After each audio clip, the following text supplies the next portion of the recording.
This one is kind of somewhat related to the video there. This is called Batteries for You. And so I work as a mental health nurse, and a patient of mine, this was kind of based on an idea of what the patient had told me. So this is called Batteries for You. I would swallow batteries for you, jump into an ocean. I would sink, not swim, and plummet downward to the bottom with slippery sea life. And when I have reached the bottom, I'd push the batteries back up through my body, up the throat while holding on to some wreckage. You know where wreckage comes from, don't you? I'd sit at the bottom of this ocean with my loss of faith and love. Let what could, would, and should happen, happen.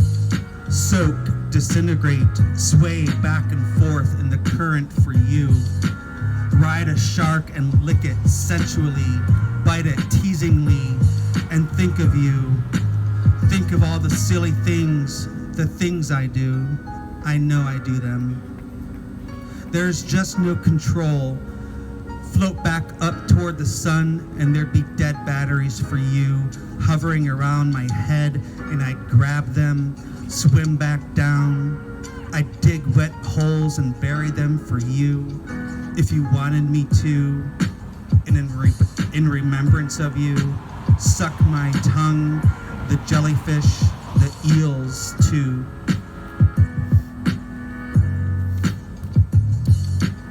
This one is called The Dogs of Today. Not Berrigan or Hughes, but Ted the dog, viciously thrashing his head side to side, ears whipping largely hairy flags of canine joy. I tug on the new toy I made for him. He's got teeth sunk into it like a good poem does nostalgia, whipping nostalgia, tug of war in one hand, reading poetry in the other. I pull it from his grip and toss it across the room, getting slobber on my hand, pitter-patter of paws on the floor to fetch it, but stops for a blue rubber ball instead. Grab that from his mouth, toss it, get more slobber on my hand, then on the book of poetry. It's Ben Morav's Hyder Roser, and it's giving me all I need. Dear Ben, let's play tug of war and whip our heads about.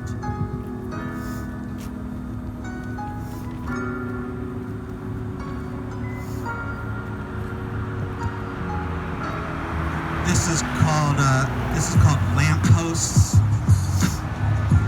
and this is one of my more recent poems. Lampposts. All of them are really just necks of giraffes poking up as their bodies are trapped underground. What other brilliant city light do they reach for with longing tongues? Perhaps the moon when it's full and their bellies empty.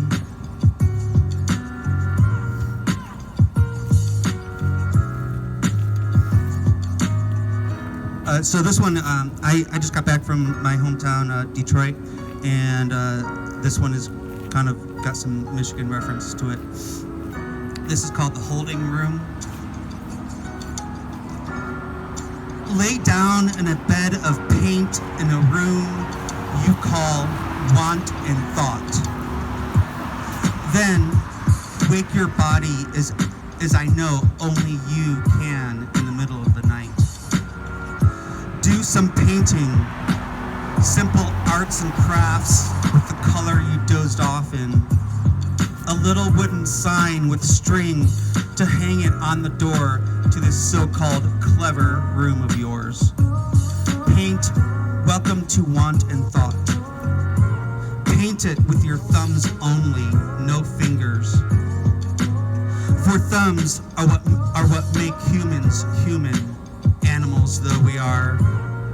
Funny little humans grabbing at things, wild-like, grabbing at old locations in Michigan. It has its own thumb. What does it grab? Does it grab lakes? Or do lakes grab it? Who's grabbing you right now? Who were you dreaming of? Where were you? I crawled out of bed this morning thinking about painting my bedroom. I'm just thinking to myself, which is a continuous process. I want a rest from it. A rest not from grabbing, but from holding on. For holding on is what makes humans human, animals though we are, with certain rules of the heart. Oh, the heart. It was painted white, cloud white, and beating backward, floating too far.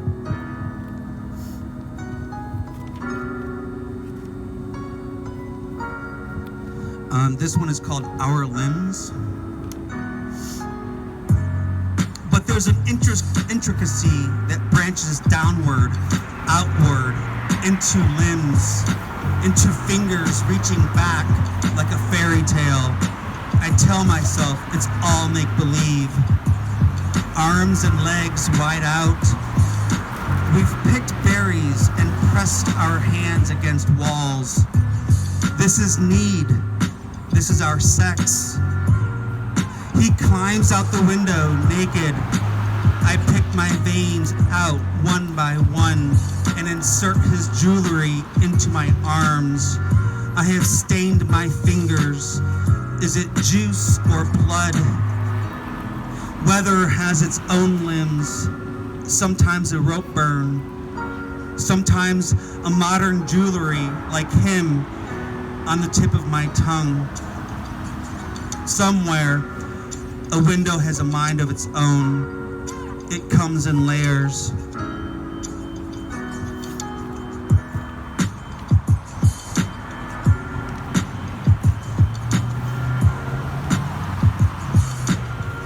And this one is something I wrote while walking to the Denver Library. This is a poem for Michael Jackson, but written in the style of Frank O'Hara, who's kind of my poetic muse. So this is called MJ. So I do this and I do that, and today I walk a mile to Denver Central Library for some jazz. There's something going on at Civic Center Park. KBCO has tents up. Past Kilgore's books. Could have bought Fahrenheit 451, but I only had $4 on me at the time. Yesterday morning, a guy on a bike got hit by a truck. Crowd of people on the corner of 9th and Downing, onlookers, passers-by, gawkers, the inquired, the intrigued and interested. He's talking, cussing as a matter of fact, breathing, moving limbs, no shortness of breath or chest pain. I leave him alone but stay on the scene. One of his legs looks broken. EMT guys are cute. Then I walk home and a woman, all frantic-like, borrows my cell phone just to tell somebody to pick up vodka. Her cell phone is dead. So I write from the heart, so I do this, so I do that. And today I'm walking home from the library and with Ella, Duke, Ornette in hand. It's a hot day. There are ants on an apricot, shirtless young men on pretty bikes. Something about MJ and the famous Pepsi commercial. Cells die. Oh well. The biker is down on Downing and fruit dries up, but Michael Jackson has stopped breathing. Oh, Michael, we love you. Get up.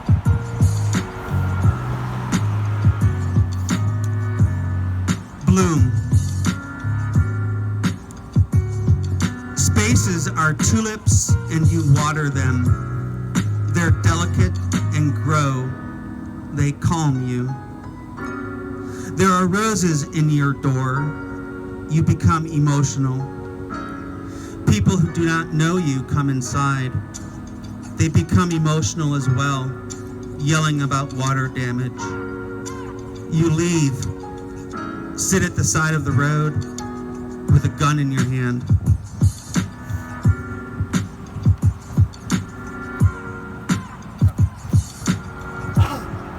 And speaking of Frank O'Hara, this is a poem for Frank O'Hara and other redheads.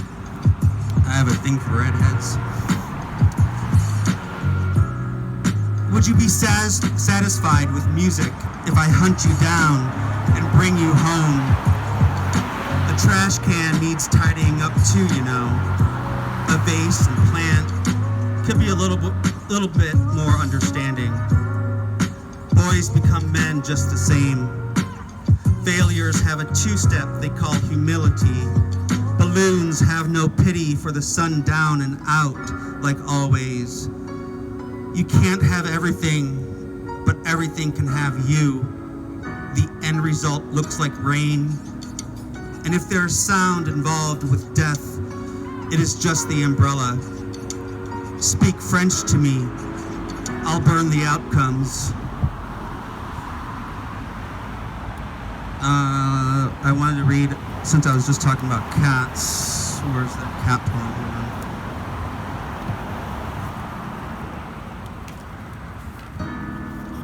poem? Okay, so this is my cat poem. You weird little bitch with or without 9 lives who tail tips my cupped coffee, who licks pillow for want of compound companion, missing in action shit, who is you whose yours is mine, Claude, pay no rent, are hyperverbal, psycho-smelly, laxative for fur displaced on floor, nocturne feline, wind-up doll, my living nightmare joy toy, tossed up to irritate you as you do me. Get down, go, no, come, I love you, lounge with me. And then this is the last one that kind of ties into the video there. This is an old poem that I wrote.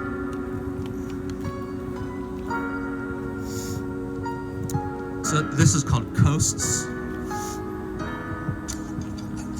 1. All parts linger along various coasts. My engines, nuts and bolts for little fishies to swallow, big fishies to swallow them, until all parts, those innards, those guts and thoughts are in tummies of sharks and past lovers safe at home.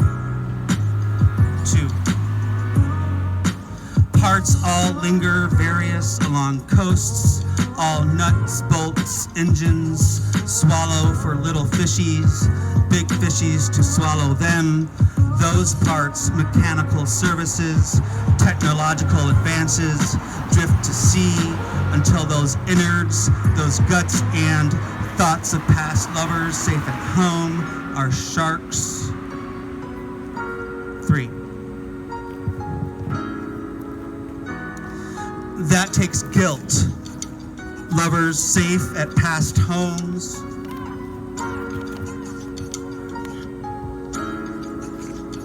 To linger, to swallow the innards, the fishies to see. That takes engine advances, nuts and bolts, to swallow, to linger with me. Thanks, guys.